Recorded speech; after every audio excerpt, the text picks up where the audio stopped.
एक आदमी मेरे को चीटी देने लगे, मेरा 3.5 करोड़ का उधारी है, मिट जावे ऐसा कृपा कर। अरे मूर्ख आत्मा भाग्यशाली, अब जब बरसात होगी तो उधारी क्या मिटे न पैसे क्या आवे, तेरे 7 पिंडी में जो जो चाहिए पूरा लिस्ट क्लियर होगा। जय गुरुदेव।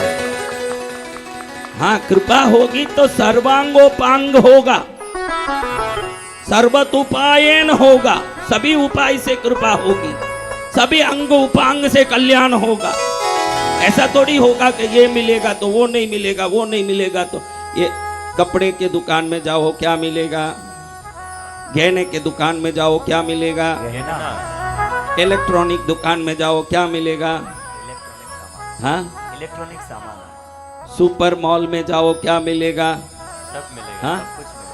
तो सुपर मॉल में जो जाता है वो ये दिमाग में तो लेके ही जाएगा ना कि यहाँ हर चीज मिलता है, हाँ? उनको ये तो तुम अभी कपड़े के दुकान में जाने वाले को ये पता है कि यहाँ कपड़ा ही मिलेगा, गहने के दुकान में जाने वाले को पता ही है कि यहाँ गहना ही मिलेगा, पता है ना। तो सुपर मॉल में जाता है तो उसको तो पता ही है ना। अंग्रेजी में देवताओं को कहते ही सुपर नेचुरल फोर्स है। सुपर नेचुरल यानी अति पराशक्ति। क्या शक्ति है? अति पराशक्ति। वही आदि पराशक्ति हुई है। ये अति पराशक्ति, आदि नहीं, आदि तो है ही, अति यानी सर्वोत्तम महाशक्ति है। जहां जाने के बाद यही मिलेगा ये नहीं मिलेगा, तेरे पास से क्या क्या निकालना। देखो एक खेत में जाते हैं तो ये काम नहीं करते कि खाली बीज बोते रहते हैं, खाली घास उसमें लगाते रहते हैं, उधर आए हुए फूस भी निकालते रहते हैं। 2 काम करते हैं खेत में। बच्चा खेती करता होगा इसलिए सिर हिला रहा, क्या रे बेटा? खेती में जो खेत में जो फसल आया, फसल को तो रहने देते हैं, साथ में जो कांटे कचरे आए उसको क्या करते हैं बेटा? हाँ, तो दोनों काम करने वाला ही असली खेडूत है ना। असली खेडूत कचरा निकाल देगा ना, अच्छा रखेगा। अगर कोई कहे कि मेरे खेत में कचरा रहने दे तो भी खेडूत रहने देगा क्या? तो भगवती को मालूम है कि आपके जीवन रूपी खेत में कौन सा कचरा है ना कौन सा फसल है। कचरा को निकालने का काम भी वही करती है ना, फसल को उगाने का काम भी वही करती है। क्या करती है?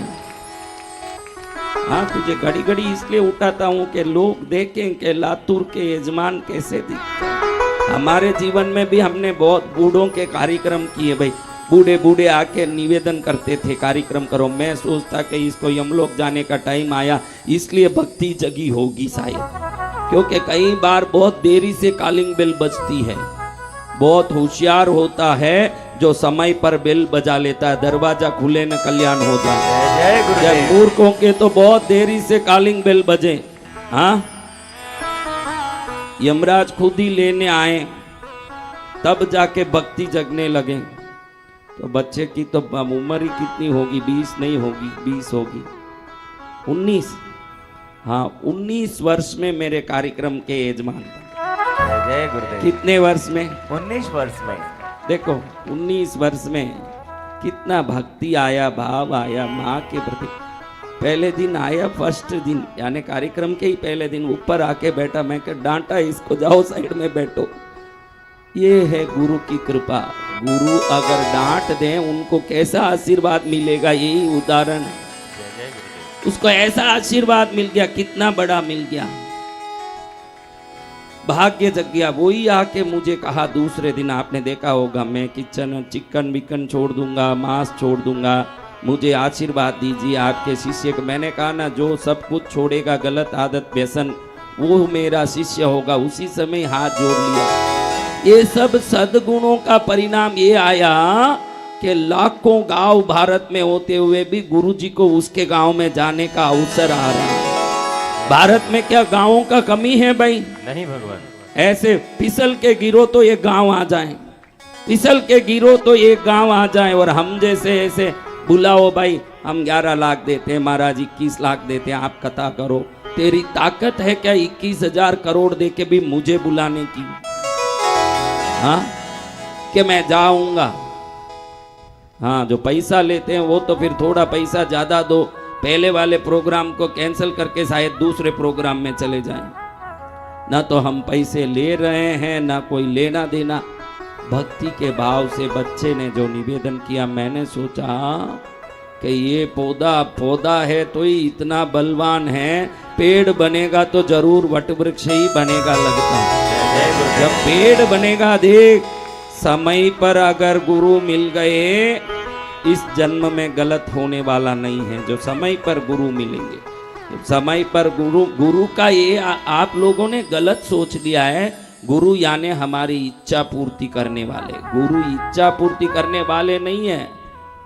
हाँ, ज्ञानांजन शलाखयाम, ज्ञान का काजल आंख में लगा के, जो बंद आंख है, अज्ञानता है, उसको बंद आंख को खोल के ज्ञान का आंख खोलने वाले ही गुरु हैं। ये दे देंगे न वो दे देंगे न, वो गुरु नहीं, वो तमाशिए हैं। वो कौन है? तमाशिए बाकी सब देंगे। गुरु बहु बंधन से हमको मुक्त करेंगे, संसार के सभी रकड़ पट्टी से मुक्त करेंगे, हमको ईश्वर से और समीप ले जाने का उपाय बताएंगे, वही गुरु हो सकते हैं। गुरु क्या करेंगे? हाँ, बहुत नजदीक चले जाएगा तू भगवान के पास। ये दिख रहा ना संसार, ये इतना दिखता हुआ भी तेरा नहीं है। फर्क इतना ही है, ये दिख रहे हैं लेकिन ये तेरे नहीं है। वो नहीं दिख रहा लेकिन वो तेरा है। जय गुरुदेव। ये सब दिख रहे हैं, देखो सामने दिख रहे हैं, इसमें एक भी तेरे नहीं है। कोई फुसलाने आए तो इनके फुसलान में मत जाना, क्योंकि ऐसी जगहों में बहुत लोग आते हैं आपस में रिश्ता बना के पैसे ऐंठने वाले। भाई लाख रुपया मेरे पास नहीं है, थोड़ा देना, बाद में दे दूंगा, दोस्ती बनाएंगे और खींचेंगे। ये लोगों से रिश्ता नहीं। जो दिखे उनसे रिश्ता नहीं रखना, जो नहीं दिखे उनकी तपस्या करके रिश्ता उनसे बनाना। जय गुरुदेव। गौरा माँ ने क्या किया? तपस्या करके शंकर जी को पा लिया। किनको पाया? शंकर जी को। कौन है भाई? तो अब महाराज मैंने कहा कि देखो 8 वर्ष की गौरा साधना कर रही है और टीवी सीरियल में कितना दिखाते हैं? हाँ, 25 वर्ष। अभी 8 वर्ष की कन्या यानी बहुत छोटी होगी ना, बच्ची होगी ना। तो बच्ची होगी और बड़ी होगी तो फर्क क्या होगा महाराज? बहुत बड़ा फर्क होगा। बच्ची होगी तो मासूम होगी, बड़ी होगी तो विकार उत्पन्न हुआ होगा। अब विकार की दृष्टि से तपस्या करेगी तो विकार कभी सिद्ध नहीं करेगा किसी काम को। आपको भी कोई साधना करनी है तो अपनी वासना विकार को, जैसे पंडाल में आने के पहले चप्पल बाहर खोल के आते हो कि नहीं, वैसे विकार और वासना को खोल के बाहर रख के तपस्या करोगे तो ही तपस्या सिद्ध होगी। वासना और विकार दोनों दूर जानी चाहिए। आजकल टीवी सीरियलों में देखो, हाँ, उसका शरीर अंग उपांग सब भर चुका है। अब देखने वाले युवा उसकी तपस्या देखेंगे कि उसके अंग उपांग देखेंगे? आप ही बताइए। इससे धीरे धीरे भारतीय सनातन धर्म एक प्रकार से गलत रास्ते पर जा रहा है। कोई एक सीरियल आया था राधा का, और राधा और कृष्ण ऐसे नाचे, वो तो जीवात्मा और परमात्मा की क्रीड़ा है, जिसको पुरुष और स्त्री की क्रीड़ा की तरह दिखाया गया। उसको देख के तो कई लोगों के मन भटक चुके होंगे। इन सबको देख के कृष्णगिरी ने एक निर्णय लिया, ट्रस्ट ने निर्णय लिया, शास्त्रोक्त लोगों को सच्चा ज्ञान मिल सके ऐसा। आजकल तो ये जो मेजर टीवी सीरियल चैनल हैं उसको करोड़ों लोग देखते हैं। बहनों, रोटी भूल जाएगी लेकिन कुछ टीवी सीरियल नहीं भूलेगी। उसको तो उसको देख के ही रहना है, क्योंकि साथ कभी बहुत। हाँ, उसको देख के ही रहना है।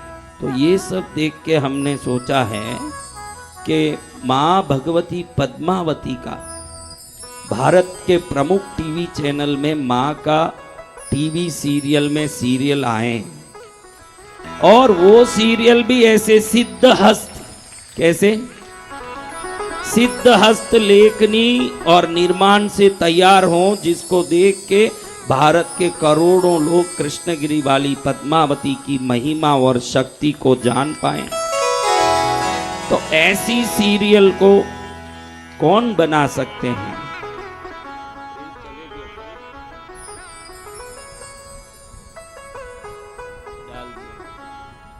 तो पहले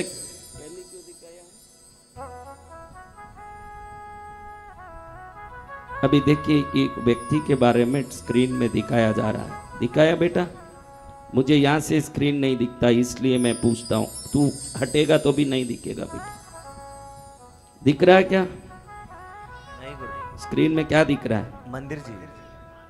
कौन चला रहे हैं स्क्रीन? वो भाई, टोपी वाला। देखो चालू हुआ। जी। सिया का राम आया और क्या क्या आ रहा है? माँ का मंदिर। हाँ, माँ का मंदिर। देवों के देव महादेव आया। नहीं। आएगा, देखो उसमें आएगा देवों के देव महादेव से आया। हाँ। आ गया देवों के देव महादेव। महिमा शिमा। महिमा शनि देव की आया। जी गुरुदेव। ये इतने सीरियलों को बनाने वाले लिखने वाले एक ही व्यक्ति हैं। पूरे सीरियल जितने भारत में अच्छे सीरियल आए, देवों के देव महादेव, महिमा शनि देव की, सिया के राम, रामायण, ये सब आपने देखा होगा ना सब। इन सब में लिखने वाले, इन चीजों को व्यवस्थित करने वाले हमारे बड़े ही ध्यान से कार्यक्रमों को व्यवस्थित करने में सकुशल सीएल सैनी जी मुंबई से आज हमारे बीच उपस्थित हैं। ये इतने सीरियल बनाए। आइए इस तरफ आइए सैनी जी। महिमा शनिदेव की सीरियल कितने लोगों ने देखा? देवों के देव महादेव तो सबने देखा, किसने नहीं देखा? हाँ, तो ऐसे सीएल सैनी जी हमारे बीच में उपस्थित हुए। जय जय गुरुदेव। कितने सीरियल लिखे हैं, कितने सीरियल बनाए। हर सीरियल 3-3 साल 5-5 साल तक चले। ऐसे विख्यात सीरियल बनाने वाले सीएल सैनी जी को आज की अष्टमी, शुक्ल पक्ष की अष्टमी लक्ष्मी का दिन है। 1 मिनट खड़े होइए, आपका थोड़ा उद्घोषणा हो रहा है।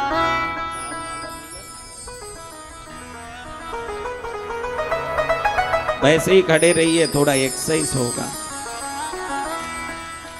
तो आपका जो भक्ति सीरियल में लिखने की सिद्ध हस्त लेखनी है, देव देव महादेव देव महादेव देव, गाना सुना होगा आपने, कितने जोरदार था। तो ऐसे सीरियल बनाने वाले एक उत्कृष्ट लेखक, प्रोड्यूसर, डायरेक्टर आपके सामने खड़े हैं। आप सोचिए कैसा आपका भाग्य है। रामायण से लेके सियावर राम, कितने कोई सैकड़ों सीरियल बनाए हैं। अभी शेमारू टीवी के लिए एक सुंदर सीरियल बनाया आपने भगवान कृष्ण पर। तो बड़े बड़े जो चैनल हैं आज भारत में, उसमें एक विख्यात चैनल जिसका अभी मैं नाम नहीं लूँगा क्योंकि थोड़ा तो सस्पेंस रखना पड़ेगा आपके लिए, उस चैनल में हम लोग सीएल सैनी जी और कृष्णगिरी पार्श्वनाथ तीर्थधाम ट्रस्ट दोनों मिलकर के कृष्णगिरी वाली माँ नाम का सीरियल बहुत ही जल्दी भारत के सबसे प्रमुख चैनल में उत्कृष्ट रूप से व्यवस्थित घर घर में कृष्णगिरी वाली माँ पहुंचे और कृष्णगिरी वाली माँ का घर घर में गुंजायमान उसकी महिमा का हो, ऐसे निवेदन करते हुए हमने आज अग्रीमेंट में साइन कर रहे हैं। आप शायद अग्रीमेंट लाए हैं, मंगाए हैं उसको, कोई है ला सकते हैं। तो अग्रीमेंट ले आना बेटा, जल्दी आना। अभी सबके सामने सैनी जी साइन करें और इतने लोगों की साक्षी में वो कार्यक्रम शुरू हो। फिर आपको कभी भी कृष्णगिरी वाली का याद आवे, टीवी खोले न उधर ही माँ चालू हो जाए दिखना, आराम से घर घर में। आज भी एनडीटीवी से लेके आज तक ABP, India TV, Republic Bharat से लेके जितने टीवी ने इस कार्यक्रम का विश्व के हर देश में प्रचार किया है। प्रचार श्लाघनीय है क्योंकि इतना प्रचार किसी कार्यक्रम का शायद ही हुआ होगा पहले, ऐसे मैं मानता हूँ। ऐसे प्रचार करने वाले सभी मीडिया को भी धन्यवाद, क्योंकि अभी बात मीडिया की हो रही है, टीवी चैनल की हो रही है। तो ये कोई संस्कार आस्था जैसे स्पिरिचुअल चैनल में नहीं, भारत के प्रोफेशनल एकदम न्यूज़ चैनल के अंदर हमारा सीरियल आने वाला है, जिसका तो बहुत ही ख्याति होने वाली है, क्योंकि माँ की महिमा अनंत है तो आनंद भी अनंत आएगा। मैं आपके लिए सम्मान का बोलूं जी। का सम्मान करेंगे रितेश भाई, संकेश भाई। और इसी तरह हमारे सैनी साहब का मान सम्मान बहुमान करने के लिए हमारे ट्रस्ट के कृष्णगिरी ट्रस्ट के डॉक्टर ट्रस्टी महोदय परम सम्माननीय श्री का यहाँ पर डॉक्टर रितेश जी एवं डॉक्टर संकेत जी यहाँ पर इधर आओ। सम्मान कर रहे हैं। पुरजोर जोरदार ताली बजाकर स्वागत करें। सभी मिलकर जोरदार ताली के जी। साथ।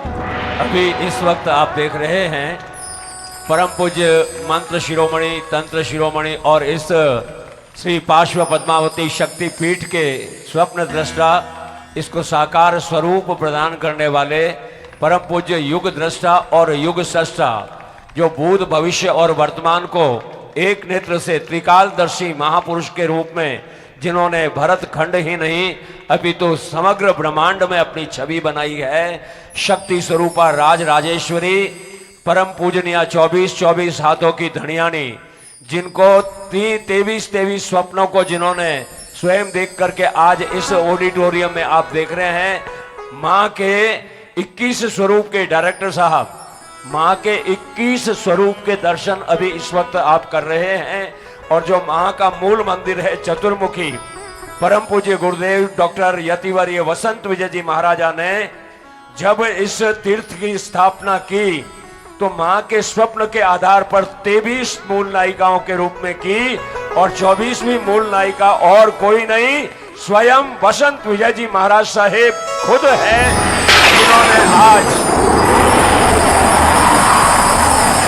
जिनको आज ये संकेत हुआ है माँ का कि क्यों नहीं गरीबों, बेकसों और मजबूरों की जो इमदाद करते हैं, इसीलिए तो दुनिया भर में लोग वसंत विजय जी महाराजा को याद करते हैं। हमारे बीच में विभिन्न सीरियलों के डायरेक्टर, प्रोड्यूसर और सिद्धहस्त लेखक आज यहाँ आए हैं, जो कृष्णागिरी धाम तीर्थ की महिमा है, इसकी चारों ही भुजाएं हैं, यहाँ पर चलने वाली योजनाएं हैं, यहाँ पर बनने वाले तीर्थ हैं, उन सभी का जो है एक सीरियल तैयार करके और आज उसका एग्रीमेंट तैयार किया जा रहा है। In between very short period you will see माँ Padmavati on the TV screen.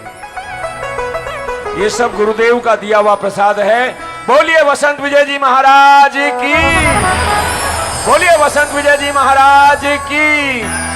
अभी मैं निवेदन करूंगा श्रीमान CL सैनी जी को कि आप अपने 2 शब्दों से आपने आज तक कितने कार्य किस प्रकार किए और किस प्रकार हमारा कार्य संपन्न होने वाला है, 2 शब्द से हम हमारा कार्य शुरू करेंगे। इन बिटवीन, जैसे आपने कहा कि in between we will shortly start a TV serial, तो मैं भी कहना चाहता हूं कि in between I will sign all the agreements. जय गुरुदेव।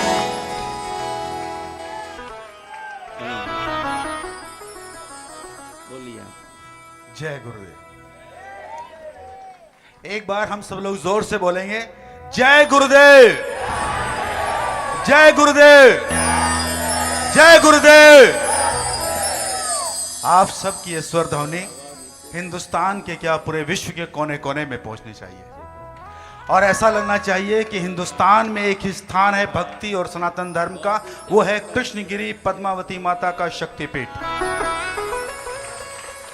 और हम सब जीवन में बहुत सारे काम करते हैं, बड़े बड़े काम करते हैं, हम सबको लगता है कि हमने बहुत कुछ किया है, परंतु हम सब के जीवन में आकर के एक ऐसा बिंदु आता है, लगता है कि हमने कुछ भी नहीं किया।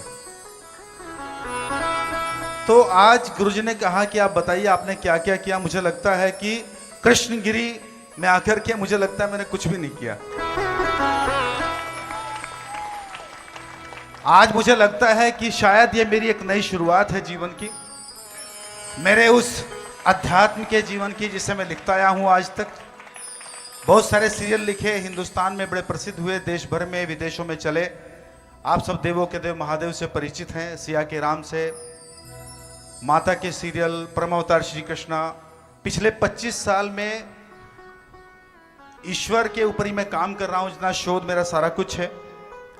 अभी कुछ साल पहले अचानक गुरुजी से एक दिन मुलाकात हुई मुंबई में, और मुझे नहीं पता था गुरुदेव के बारे में कुछ भी, लेकिन पहली ही मुलाकात में शायद मुझे नहीं पता था, कहते हैं ना कि शिष्य कभी गुरु को नहीं खोज सकता, गुरु खोजते हैं शिष्य को।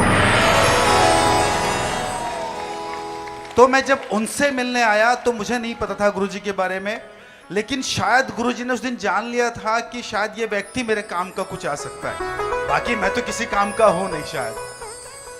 तो ये मेरे लिए जीवन की बड़ी ही एक उपलब्धि है। बोरीवली में गुरुजी से मिलना कुछ 6 साल पहले, और अचानक अब से 3-4 महीने पहले गुरुजी का फोन आना और गुरुजी का कहना कि एक अध्यात्म का कार्य करना है, करोगे क्या? एक छोटा सा काम है, करोगे क्या? पर मुझे बाद में पता चला ये छोटा सा काम नहीं है, ये जीवन का इतना बड़ा काम है, शायद मेरे जीवन का माइलस्टोन होगा। और पिछले 3 या 4 महीने से मैं लगातार सोच रहा हूं इस बारे में, और मुझे पूर्ण विश्वास है गुरुजी के आशीर्वाद से, आप सबके अनुकंपा से, आप सबके प्रेम से एक ऐसा हम शो बनाएंगे। और ये शो कोई प्रचार नहीं है, मैं आपको बता देता हूँ, ये कोई प्रचार नहीं है माता पद्मावती, क्योंकि माता पद्मावती अपने आप में कंप्लीट है। गुरुदेव अपने आप में एक ऐसे रत्न है संसार में जिनकी हम कुछ विवेचना कुछ भी नहीं कह सकते, कोई परिभाषा नहीं दे सकते। गुरुदेव परिभाषा से परे हैं, किसी भी बंधन से परे हैं। तो ये शो जो हम बना रहे हैं, आज आप लोग यहाँ बैठे हैं गुरुजी की शरण में, पूरे विश्व में ऐसे लोग हैं जिनको गुरुजी की आवश्यकता है, हमें उन तक पहुंचना है, हमें वहां तक जाना है शो को लेकर के कि उनको भी गुरुदेव की अनुकंपा प्राप्त हो। और जैसे कुछ साल पहले मैं मूर्ख अज्ञानी था, मुझे नहीं पता था गुरुदेव कहाँ पे हैं, ऐसे उनको पता चले कि उनको कहाँ जाना है, जहां जा करके उनका उद्धार हो सके। तो इसी प्रेम और विश्वास के साथ आज हम यहाँ पर ये उद्घोषणा कर रहे हैं कि अभी हम लोग स्क्रिप्ट पे काम कर रहे हैं कुछ 2 से 3 महीने का, क्योंकि आसान काम नहीं है, हमें के तथ्यों के साथ जाना है, कोई कल हम पर उंगली ना खड़ी करे, और हमें पूरी भक्ति के साथ इस शो को कहना है। तो कुछ 2 से 3 महीने हमारे स्क्रिप्ट में जाएंगे, फिर हमारी कास्टिंग साथ में होती रहेगी। और सबसे बड़ी जो हमारी जो एक हमारे सामने एक समस्या नहीं कहूँगा मैं उसको, एक चैलेंज है कि माता पद्मावती का चरित्र कौन करेगा, ये एक खोज है, और ये गुरुदेव के आशीर्वाद से ही पूरी होगी। मुझे तो समझ में नहीं आ रहा, इंडस्ट्री मैंने बहुत सारी एक्ट्रेस देख ली हैं, आर्टिस्ट देख ली है, गुरुदेव आशीर्वाद करेंगे और मुझे लगता है शायद वो खुद ही अपने आप उतर करके आ जाएंगे और हम उनको कास्ट करेंगे, क्योंकि माता पद्मावती का कैरेक्टर करवाना आसान काम नहीं है, वही सबसे बड़ा चरित्र है। तो लगभग जनवरी में हम लोग इसका शूटिंग स्टार्ट करेंगे और 1 महीने में शूटिंग पूरी करेंगे, और जितने एपिसोड हम लोग बनाएंगे, और ये सिलसिला कोई थमने वाला सिलसिला नहीं है, ये लगातार सिलसिला चलेगा और तब तक चलेगा जब तक गुरुदेव का आशीर्वाद हम पे बना रहेगा और माता पद्मावती साथ है। तो एक बार फिर जोर से बोलिए, जय गुरुदेव, जय गुरुदेव, जय गुरुदेव। गुरुदेव आपको सत सत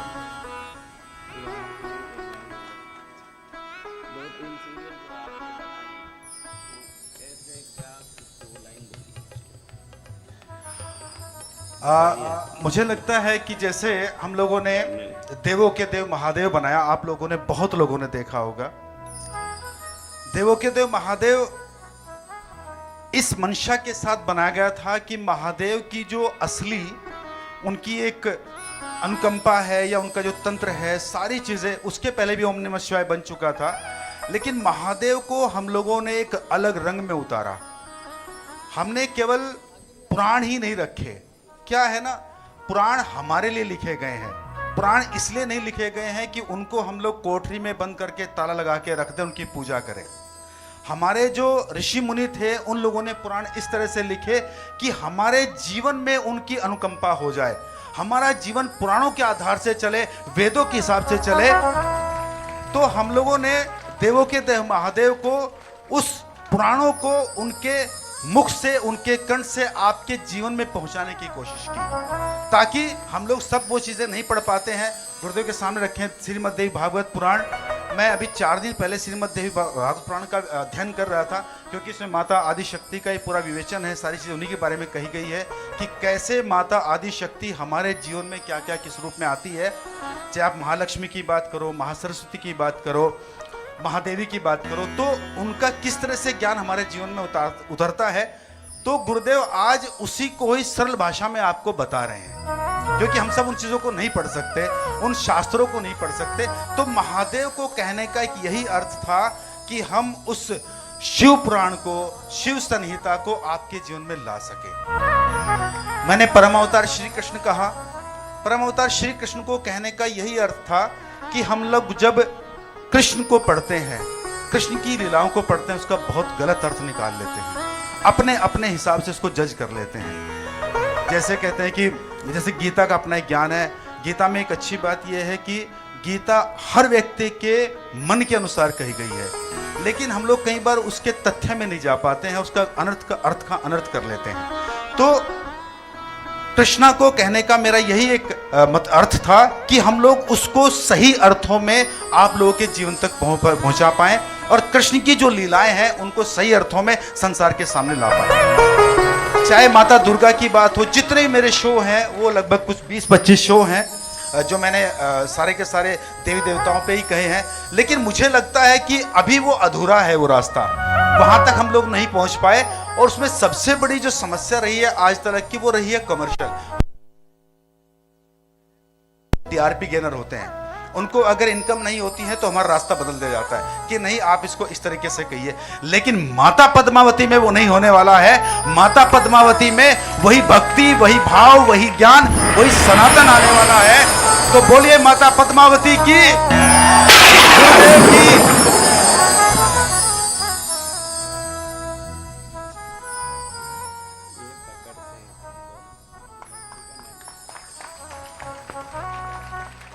बोले पद्मावती मात की। ये एग्रीमेंट जो आप गुरुदेव के और आदरणीय सैनी जी के हाथ में देख रहे हैं, ये माँ पद्मावती के आगामी बहुत कम समय में 1 महीने की शूटिंग के दौरान तैयार हो जाने वाला है, और नव वर्ष 2025 जनवरी में ये हिंदुस्तान के तमाम टीवी चैनल के ऊपर हम और आप देख पाएंगे। परम पूज्य वसंत विजय जी महाराज साहब की असीम कृपा हुई है कि माँ के जीवन के विभिन्न प्रसंगों को इस सीरियल के अंदर समेटकर आवाम तक उनके जीवन को ऊर्ध्वगामी बनाया जा सके, इस भावना से आज ये एग्रीमेंट हुआ है। बोलिए वसंत विजय जी महाराज की जय। बोलो पद्मावती मात की। भगवती की कृपा से ही भगवती को हम समझ पाए, और भगवती को समझना अत्यंत कठिन इसलिए है कि भगवती की लीलाएं, महिमा इतनी उत्कृष्ट है कि उसको समझने के लिए भी एक साधना चाहिए, उसको समझने के लिए भी एक बुद्धि चाहिए। लेकिन साधारण जीवन, साधारण व्यक्तित्वों को मन में लेते हुए माँ ने आदेश दिया है कि मैं हर व्यक्ति के जीवन को सफल कर सकूं, हर व्यक्ति का जीवन श्रेष्ठ बन सके, ऐसे घर घर तक मुझे पहुंचाने का काम शुरू करें। तो इस भगवती को विश्व भर में पहुंचाने का काम तो आजकल देखो, एक जमाना था चीजें सीमित थी, पंडित सीमित थे, व्यवस्थाएं सीमित थी, तब इंटरनेट नहीं था, बिजली नहीं थी, कबूतरों के द्वारा संदेश इधर से उधर होते थे। वो जमाना था जब कबूतर भेजा जाता था न, 6 महीने बाद कबूतर पहुंच के एक चिट्ठी पकड़ाती। आज आपके पास व्हाट्सएप है, एक क्षण में आप अमेरिका संदेश कर सकते हो। इस जमाने में देवताओं को घर तक पहुंचाना बहुत सरल है टीवी सीरियल के माध्यम से, और भी बड़े कमर्शियल चैनल तो हर दिन घर घर में खुलते हैं, हर घर में खुलते हैं। इसलिए हमने सोचा कि आध्यात्मिक चैनल के बजाय कमर्शियल चैनल में अगर होगा जिसमें महादेव आए, कृष्ण आए, वैसे ही कोई चैनल में होगा तो बहुत जल्दी लोग तक पहुंचेगा। और कृष्णगिरी में अनंत ऊर्जा और अनंत शक्ति जो है, ये विश्व भर के हर व्यक्ति का कल्याण करें, ये भावना के साथ आज हमने। और आज शुक्ल पक्ष की अष्टमी साक्षात जगदम्बा का दिन है और नवरात्रि की वेला भी है। जैसे सैनी जी ने कहा कि 6 वर्ष पहले ही मिलना हुआ, लेकिन सैनी जी इतने बिजी थे, दूसरे देवों ने उनको पकड़ के रखा था। दूसरे देव उनको पकड़ के जकड़े हुए थे, क्योंकि जो शूटिंग एक बार चालू हो जाती है वो पूरा करना उनका हफ्ते में 3 बार सीरियल आता है, तो 3 बार के लिए रोज शूटिंग में रहना पड़ता है, देखना पड़ता है। तो उसमें काफ़ी वो व्यस्त थे। और फिर बाद में विंध्याचल साधना के लिए चले गया था कुछ वर्ष, तो ऐसे ही वो निकलता गया। बाद में माँ ने आदेश दिया कि अब समय आ गया है, लोगों का मैं कल्याण करने वाली हूँ, हर एक का मंगल करने वाली हूँ। तो भगवती के आशीर्वाद को लेते हुए आज हम लोगों ने एक साझापन साझा किया है, जिसको लेके हम आगे इस कार्य को बढ़ाएंगे। और ऐसे तो माँ के भक्त लाखों हैं, उस माँ को भले आप पद्मावती बुलाओ, भद्रकाली बुलाओ, अंबिका बुलाओ, चामुंडी बुलाओ, कामाक्षी बुलाओ, मीनाक्षी बुलाओ, किसी नाम से भी बुलाओ, शुगर बोलो, शक्कर बोलो, सक्रे बोलो, कुछ भी बोलो, मिठाई होगा शक्कर, नाम कुछ भी हो, माँ का नाम अनंत, लेकिन माँ शक्तिमयी है। एक शक्तिमयी भगवती की भक्ति करने का जीवन में जिसको अवसर आया वो धन्य पात्र है। ऐसे माँ को प्रणाम करते हुए आज हम कल देख रहे थे कि अष्टमी के दिन कुछ कवच का पाठ करेंगे। कवच यानी, क्योंकि आज थोड़ा समय को देखना है, बहुत सारे कवच पढ़ना है। बहुत अच्छी बात कहनी थी, लेकिन अच्छी बातें तो अच्छी होती है, जिसको अच्छे समय में कहें या किसी समय में कहें वो अच्छा हो जाता है वो बात। तो अब हम कवच यानी प्रोटेक्शन, कवच यानी जिससे रक्षा होती है, हमारा रक्षा करें वो कवच। शायद युद्ध में पहना हुआ कवच कभी कभी निष्फल जा सके, मंत्र कवच कभी निष्फल नहीं जा सकता। मंत्र कवच की शक्ति है, मंत्र कवच अत्यंत शक्तिशाली है और साधकों के मुख से निकले तो वो करोड़ गुना फलदायी बनने वाली है। ऐसे मंत्र कवचों को मैं आपको प्रदान कर रहा हूँ, ये दिव्य मंत्र कवच। और कल देखो मैंने कहा 72 लोग हवन में तैयार हो जाइए। कितने? तो 72 की जगह कल जाके 150 लोगों ने नाम लिखा लिया। अब उधर जगह है कहाँ के 72 कुंड के बदले 150 दमाए। इसमें ऐसे लोग भी हैं। कैसे लोग? वांगैया कर बेटा बेटा बेटा हमारे बीच कृष्णगिरी के एमएलए अशोक कुमार जी आए हैं। बड़े कृष्णगिरी धाम के बड़े भक्त हैं। आपको बता दूं, कितने भी व्यस्त रहें, ये जो तमिलनाडु के एमएलए हैं ना, ये सेंट्रल मिनिस्टर से कम नहीं है। ये सब इतने व्यस्त होते हुए भी हर शुक्रवार माँ के दरबार में दर्शन करते हैं। उसी में उनका मंगल भी होता रहता है। और पिछली बार आए तो मैंने आशीर्वाद ही दिया था कि घड़ी घड़ी दर्शन करने से माँ घड़ी घड़ी आशीर्वाद देती रहेगी, आप पर बड़ी कृपा करेगी माँ। तो ऐसे हमारे अशोक कुमार जी आए हैं।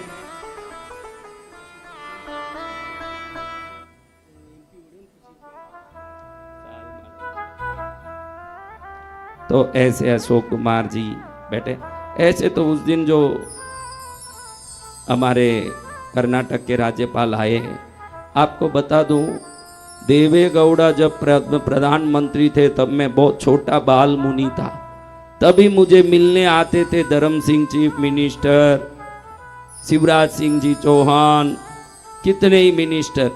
एक ही समय में 22 मुख्यमंत्री मेरे पास आए हुए हैं। 22 मुख्यमंत्री एक ही समय में। फिर इस कार्यक्रम में मैंने ही मना किया, जो आना चाहते थे मैंने सबको मना किया। ये तो बिन बुलाए आए हैं, हमने नहीं बुलाया, मैं सबको मना कर दिया, क्योंकि इससे कथाएं बिगड़ती है। इन सब व्यवस्थाओं को संभालने जाओगे तो आप भक्ति कथा आराधना का श्रवण नहीं कर पाओगे। उस दिन भी मैंने देखा कि महामहिम आए तो 1 घंटे में ही सब कथा को क्या करना पड़ा। इसलिए अधिकतर मैं नहीं चाहता कि कोई आए न उनके सम्मान के भाषण बाजी में अपना कार्यक्रम बिगड़ता रहे। इसलिए मैं तो खुला ही बोलता हूँ, डरता नहीं हूँ, इसलिए बोलता हूँ। इसलिए मैं तो किसी को बुलाता नहीं हूँ, लेकिन मेरे पास राष्ट्रपति से लेके प्रधानमंत्री से लेके और जितनी बार मोदी जी ने प्रधानमंत्री पद लिया हर बार बड़े सम्मान से विशेष रूप से मुझे आमंत्रित किया कि भाई पर मेरे शपथ ग्रहण में आपको आना ही पड़ेगा। तो हर बार मैं गया भी हूँ और आशीर्वाद देके भी आया हूँ। तो ये तो राजकारणी है जिसमें संतों को थोड़ा रहना जरूरी है, क्योंकि अगर वो कोई बिगड़ते हैं तो सुधारना तो संतों को ही है, कोई बिगड़ रहे हैं।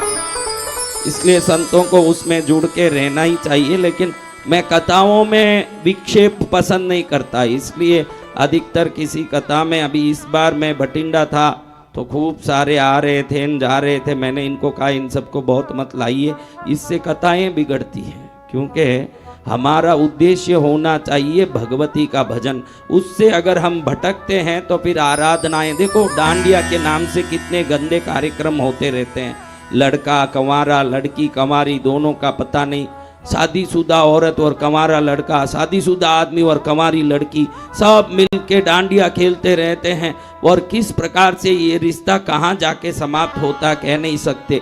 इसलिए ये डांडिया पद्धति का आपके मन में जरूर घृणा होनी चाहिए। अगर आपको नवरात्रि मनानी है तो भक्ति भाव से मनानी चाहिए। अगर आप में भक्ति भाव नहीं है, नाच कूद के लिए जा रहे हो, तो आप भगवती का अपमान कर रहे हो, ये ध्यान रखना। भगवती का अपमान करके उसको भक्ति का नाम देना नहीं है। इंदौर, बॉम्बे, दिल्ली जैसे जगहों में 1000 5,000 का टिकट है। वो फाल्गुनी पाठक न ये पाठक ने सब जाके गाते रहते हैं ना, वो यूं नाचते रहते हैं ना। इस नाच में एक तिल भर भी भक्ति आएगी क्या? अगर पूरे भारत में कहीं भक्ति भरपूर आई होगी तो वो कृष्णगिरी में ही आई होगी। जय गुरुदेव। रात में 2 बजे लाइन में खड़ते हैं अभिषेक के लिए। कितने बजे? 2 बजे। 9 बजे अभिषेक शुरू होता है। कितने बजे खड़ते हैं?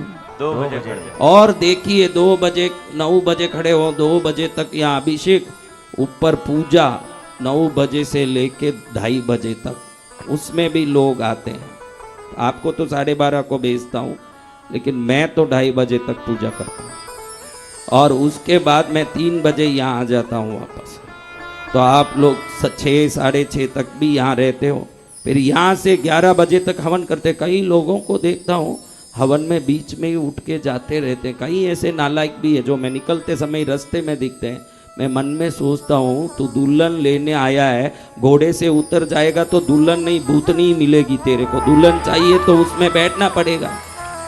मेरी सिद्धि तो मैंने पा लिया नालायक, तेरे को सिद्धि चाहिए तो तुझे भजना पड़ेगा, तपना पड़ेगा। वहां बैठने मन नहीं करे न गली में फिरता रहेगा तो देखना भगवती टाटा बाय बाय कर देगी। जा रे भाई तेरे घर जा, तेरे कुछ नहीं मिलने वाला। भगवती के चरण में आया है तो भजन में दिमाग लगा, उधर से जाना न इधर जाना न बाहर बैठना न। क्या घर में तपेगा? तपने की जगह में ही तप नहीं पाया तो घर में बेहाल होना है। भजन की जगह में आए हो तो भजन करना सीखो। कल कितने ही नालायक लाइन में खड़े हो गए 11,000 के चक्कर में। ये वो लोग हैं जो ये हवन से कुछ निकलवाना चाहते हैं, शक्ति। ये वही लोग हैं जिनको हवन से कुछ निकलवाना। इसमें कई ऐसे होंगे जो 500 रुपया भी पंडितों के लिए नहीं दिए होंगे, वो भी 11,000 हवन में लिखाने लाइन में खड़े हो गए। इनको मालूम नहीं है कि ईश्वर का भजन बहुत सरलता से दान से हो जाता है, इससे बढ़िया भजन कुछ नहीं होता। विशेष रूप से ये मैं कह रहा हूं क्योंकि आज हमारा मन श्रीमान रतन जी टाटा को याद करके बड़ा ही उनके लिए श्रद्धांजलि देने का मेरा मन अत्यंत उत्सुक है कि भाई ऐसे महापुरुषों का सम्मान होना चाहिए। आप बोलोगे कि रतन टाटा का आप सम्मान करते हो?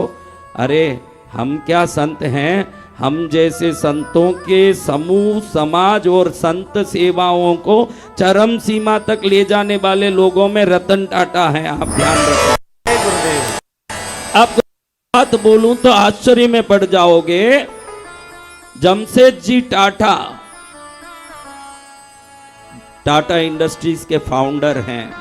टाटा समूह के संस्थापक जमशेदजी टाटा ने कितना दान दिया आपके जीवन में मालूम पड़े तो जो 500 निकालने रो रहे हो ना, उनके लिए आदर्श पुरुष हैं जमशेदजी टाटा। ये टाटा समूह के आदिकर्ता संस्थापक हुए जिन्होंने 839 लाख हजार करोड़ के दान दिए अपने जीवन में। 839 हजार करोड़ नहीं बोल रहा हूं, 839 हजार करोड़ नहीं बोल रहा हूं, 839 लाख हजार करोड़ रुपए का दान दिया एक आदमी ने।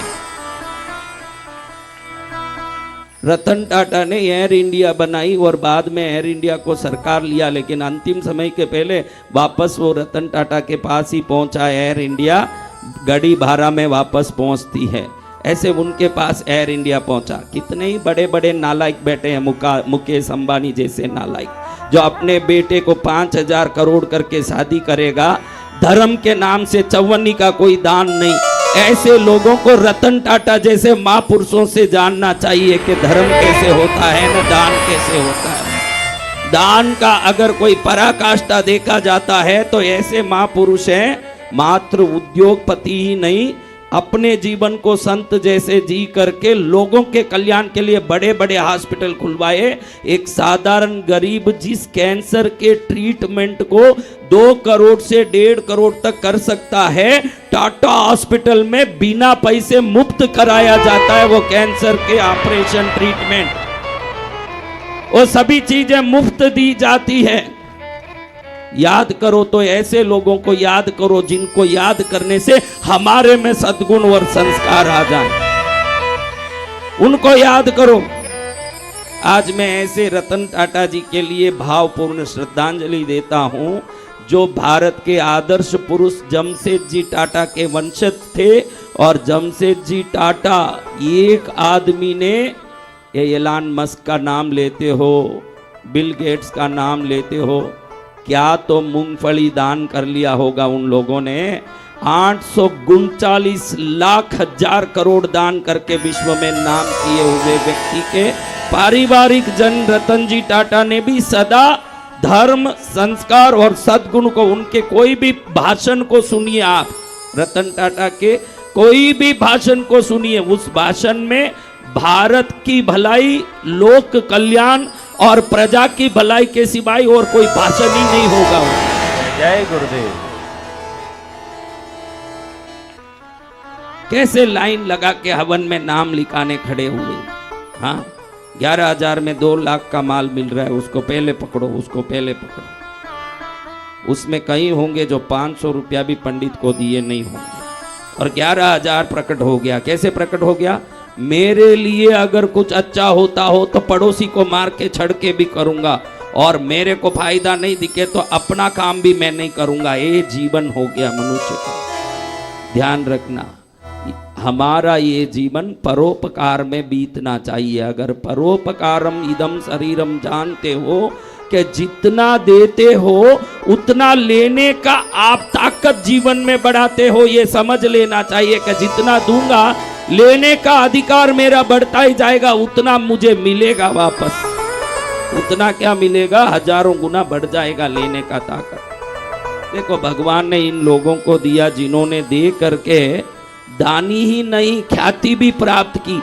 आज वो मरे हुए आदमी को मैं मेरे ख्याल से 10-15 साल में प्रथम बार किसी एक व्यक्ति विशेष की बात कर रहा हूँ, पहली बार, क्योंकि जल्दी मैं किसी की गुणगान करता नहीं हूँ, लेकिन उनका नाम आज संत भी ले रहे हैं, तो दान की महिमा क्या होगी आप ही समझ लो। दानी का नाम, त्यागी आत्मा भी दानी का नाम लेते हैं।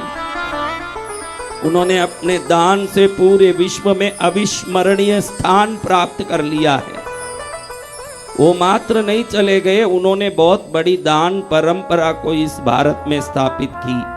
उनके वंशज, आदि वंशज जमशेदजी से लेकर आज तक टाटा इंडस्ट्री के कोई भी फाउंडर हुए, बहुत सारा दान दान दान दान।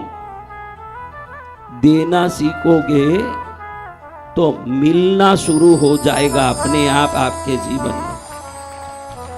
देना सीखना पड़ेगा। आप क्या ज्यादा होशियार हो? ये होशियारी कहाँ से आती है? पड़ोसी को देख के, रिश्ते वाले को देख के हम भी होशियार बनना चाहते हैं। वो सब मट्टी चाट रहे हैं, वो भी देख लो अच्छे से। जो आपको होशियार बन रहे हैं वो कोई सुखी है क्या जो आपको होशियार बना रहे हैं? हैं? आपको जो होशियार बना रहे हैं खुद ही दुखी हैं। उन मट्टी चाटने वालों को देख के आप क्यों मिट्टी चाटते हो? आप तो गुणी बनो, संस्कारी बनो, दानी बनो, भक्त बनो, जो बनने के बाद जीवन में दुख ना आ सके वैसे कुछ बनो जिससे कल्याण हो।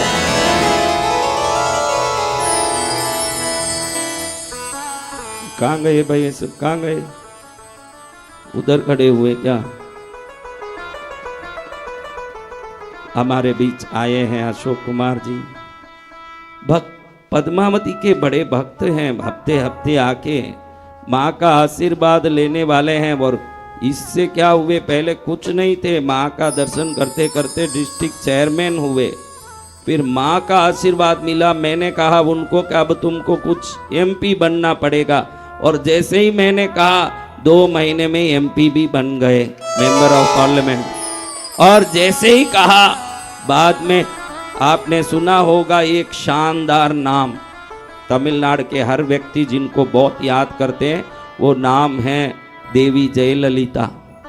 और उनके मिनिस्ट्री में बहुत उनके खास बने, ऐसे बन के कहीं पहुंच गए, भूलोक में बहुत नाम किया। उनका सम्मान तीर्थ के ट्रस्टीगण कर रहे हैं। आप लोगों का भी फर्ज बनता है कि अपनी रेखाओं को सुधार लें इसी बहाने। जय जय गुरुदेव, बोले कृपालु गुरुदेव की जय माडलो हो। साल। कृष्णागिरी के विधायक आदरणीय अशोक कुमार जी का परम पूज्य, आगे आ बेटा, तू भी आ भाई, तू भी आ। परम पूज्य गुरुदेव गंगा में कौन कौन नहावना? वसंत विजय जी महाराज साहेब की व्यासपीठ के समक्ष हमारे डॉक्टर रितेश भाई और डॉक्टर संकेश भाई के द्वारा शॉल उड़ा करके और आपका स्वागत किया गया है।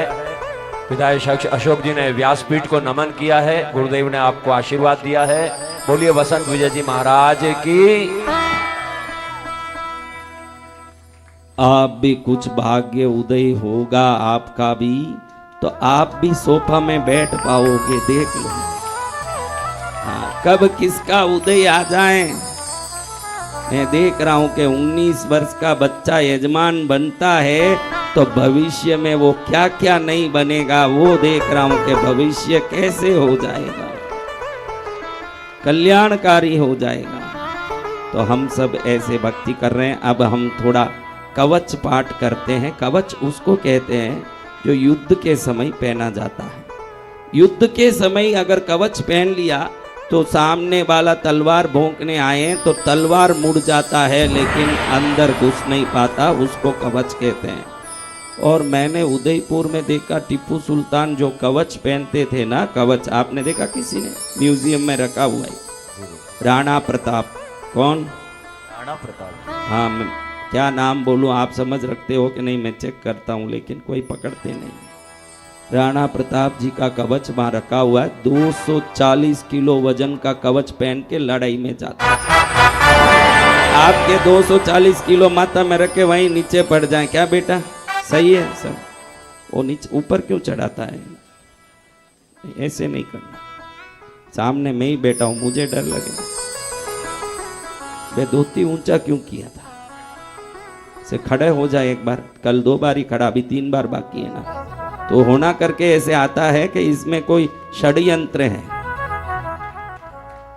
या तेरी मम्मी ऐसे ही भेजती है तेरे को। हाँ, तुझे देखा तो मुझे एक भजन याद आ गया। हवा नहीं बेटा रे, हटकट है। गोयल जी आओ।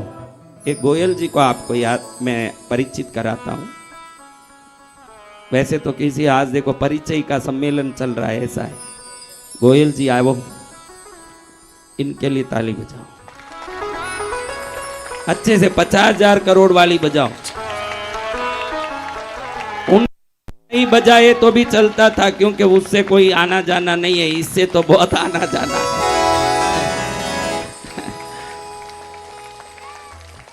क्यों बजाना? कितने साल हुए गोयल जी आप यहाँ धाम मिल के? मुझे 9-10 साल पहले भाई मैं वैसे किसी को मिलता नहीं हूं, लेकिन मैं मंदिर दर्शन करके ऐसे कुबेर जी की तरफ जा रहा था। ऐसे जाते जाते माँ ने कहा, ये आदमी जा रहा ना, इससे तू बात कर। वैसे मैं मेरा नजर किसी पर इसलिए नहीं डालता हूं, माँ ने कहा है कि अयोग्य का भी कल्याण होगा, किसी पर नजर मत डालना। तो 15 साल से किसी को सामने नहीं देखता हूं, जब भी जाता हूं तो सीधा जाता हूं, किसी को देखते नहीं जाता हूं, क्योंकि मेरा नजर पड़ना यानी भगवती की कृपा होनी, इसलिए नजर नहीं डालता। लेकिन माँ ने कहा कि इनसे बात कर, तो मुझे लगा माँ इनसे बात करने क्यों बोल रही है और बात करना क्या। माँ ने कहा बात कर, मैं क्या करना क्या। फिर मैं ऐसे ही शुरू किया, भाई आप कहाँ से आए? वो क्या, मैं सेलम से आया। क्या करते हो? मिल है, आटा बनाता हूं। क्या बनाता हूं? आटा। तो माँ ने तुरंत मेरे कान में आगे की बात कही। पहले तो कहा इनसे बात करो, फिर बाद में कहा इसको बोलो कि धाम में जितना भी आटा लगे भेजें, ऐसे। तो मैंने कहा भाई मैं कभी किसी से मांगता नहीं हूं, मैं कोई बोलता भी नहीं हूं। माँ ने कहा कि इनको बोलो आटा भेजें। मैंने कहा गोयल जी आज से धाम में जितना आटा लगेगा पूरा आटा आपका होगा। वो दिन और आज 10 साल में करोड़ों लोग जो आप खा रहे हो वो आटा यही दे रहे हैं। अब बोलो ताली बजाना कि नहीं। अभी रोज इस दाम में 250 किलो आटा लगता। भाई आप ये मत सोचना कि कोई तमाशा है, हमारे यहाँ अभी 250 किलो आटा रोज लगता है। हाँ, कोई 2 किलो 5 किलो से नहीं चलता। 250 लोग तो मेरे पास काम ही करते हैं। 250 किलो आटा लगता है और कभी कोई संकोच नहीं। लारी आटा चाहिए, टेम्पो में चाहिए, गाड़ी में चाहिए, जितना चाहिए कितना चाहिए। उसके बाद मैं मिला भी नहीं हूँ। एक बार उन्होंने घर में भागवत कराई थी तो वो गीता पुस्तक लाके मुझे भेंट की। उस समय में एक बार 10 साल में एक ही बार मिला हूँ, आज ही मिल रहा हूँ वापस। हाँ, ये महाराज ऐसे नहीं है कि फुसलाते रहेंगे, दान दाता को राजी करके मस्का लगा के मालिश करते रहेंगे। देना हो तो तेरे तकदीर में बहुत शुभ लिखा होगा, अत्यंत पुण्य से बहुत कुछ पाना लिखा होगा, तो ही तू कृष्णगिरी में दान कर सकता है। अगर इस तीर्थ में तूने नहीं किया तो तू देवालिया है, तेरे तकदीर में लेना लिखा हुआ नहीं है, तभी तू नहीं करेगा। तो वो दिन महाराज इनका एक सम्मान जरूर करो रे। वो दिन महाराज, आज का दिन 10 साल बाद मिल रहा हूं। हाँ, वैसे जैसे दिखे वैसे ही दिख रहे हैं आज भी, लेकिन वो बराबर आते हैं, दर्शन करके जाते हैं। मैं तो अपने तप में रहता हूं। जब मैं मिलना हो तो कथा होनी चाहिए, सभा होनी चाहिए, तो ही आप मिल लेते हो, बाकी मैं मिलता नहीं हूं। लेकिन आज भी मैं सागरमल जी को कभी कभी पूछता हूं कि भाई आटा बराबर आ रहा है। तुरंत हमारे यहाँ सागरमल जी कहते हैं कि बिल्कुल जितना बोलो उतना आ रहा है। तब मैं सोचता हूँ कि माँ की संकेत की महिमा कितनी है, माँ की शक्ति की महिमा कितनी है। आज भी भेज रहे हैं। उससे उनका भी उद्धार हो गया। 10 साल पहले जब आए तब कैसे थे पता नहीं, लेकिन आज मैं लिख के दे सकता हूँ कि कई गुना आगे बढ़ चुके हैं।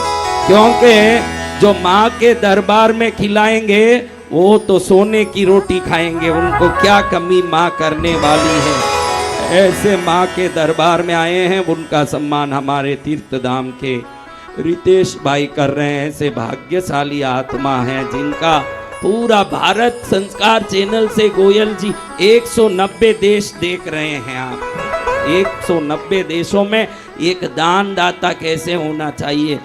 कभी लाख लोग खा रहे हैं, कभी 2 लाख, कभी 5 लाख, कभी 25 लाख। ध्यान रखना, जब ध्वजा होती है, बेंगलुरु से हमने 400 बस छोड़े, चेन्नई से 200 बस, सेलम कोयम्बतूर से 100 बस, 700 बस से आके यहाँ ठहर के 35 हजार लोग खा रहे हैं। उनके लिए हमने ठहरने के डेरे बनाए, पंडाल बनाए, ठहर रहे हैं, खा रहे हैं।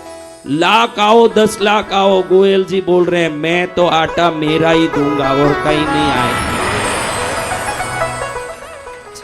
जो 500 रुपया निकालने के लिए 500 बार सोचने वालों, जैसे ही रतन टाटा का नाम लिया हो गोयल जी प्रकट हो गए। दान दाता की बात करो, दान दाता ही आएंगे। बैठिए गोयल जी, धन्यवाद है आपको। हमारे तीर्थ के लोगों का हम निशुल्क भोजन दे रहे हैं भाई, तो राशन क्या पैसा दे के ला पाएंगे? हम भोजन निशुल्क दे रहे हैं। गोयल जी, 1 रुपया किसी से लिया नहीं जाता खाने का, फ्री खाना दे रहे हैं। और आटे में आपका पुण्य लिखा हुआ है। जैसे जैसा कोई भी आदमी ये कौवा मुंह में डालेगा, आपका दुख गायब, आपके तकलीफ गायब, आपके परेशानियां गायब। विराजिए, कल्याण हो जाएगा। क्या हो जाएगा? कल्याण। कैसे कैसे कृष्णगिरी से लोग जुड़े हैं भाई, तब जाके महाराज जी भी हिम्मत से नालायक ऐसे बोल सकते हैं, वरना कैसे बोल सकते? वर्ल्ड में मैं एक ही बोलता होऊंगा, पंडाल में, कथा में, नालायक। क्योंकि ये नालायक इसलिए बोलता नहीं हूं कि ये नालायक है, इसलिए चिंता से बोलता हूं कि लायक बन जाए। ये चिंता से बोलता रहता हूं कि चिंता सता रही है। मुझे क्या सता रही है? हाँ, कैसे इनका जीवन सुधरेगा? चौबन्नी को दांत में पकड़ के बैठे हैं, कैसे इनका कल्याण होगा? जो महाराज खुद घर घर जाके दिया जला सकते हैं, उस घर का भार नहीं संभाल सकते हैं। जय गुरुदेव। तो होशियार का काम नहीं है, भक्ति का काम है। कौन सा काम है? तो चलो, ऐसा कवच मंत्र का दिखे तो नहीं, लेकिन कोई भी आक्रमण न कर सके, कोई दुश्मन परेशान न कर सके, कभी जीवन में दुख शब्द न आए। इस नवरात्रि की अष्टमी हमारे लिए भगवती का कवच बन जाए, भगवती की रक्षा बन जाए, भगवती की कृपा बन जाए। क्या बन जाए? किस किस को बनानी है कृपा? हम सभी को सद्गुरु भगवान। चलो, तो हम कुछ कवच पाठ करते हैं। और कल का दिन अत्यंत शुभ है, शुक्रवार तो है। कल बहुत कुछ होना है। सबसे पहले कल होगा, आप जिसकी चिर परिचित इंतजार कर रहे हो, शुक्रवार के दिन महालक्ष्मी की कनक धारा की आराधना की शक्ति आपको दी। मैं इंतजार कर रहा था कि शुक्रवार आए, कल अष्टमी भी सूर्योदय में है और महालक्ष्मी का दिन है, शुक्ल पक्ष की अष्टमी और शुक्रवार भी है। कल एक साथ 2 काम होंगे। कथा में कनक धारा स्तुति की शक्ति आपको दी जाएगी और शाम को यज्ञ में 1008 अलग अलग प्रकार के भोजन मां को चढ़ाया जाएगा यज्ञ के समय। कितने? 1008। कितने देखे होंगे आपने? देखे? 56 देखा?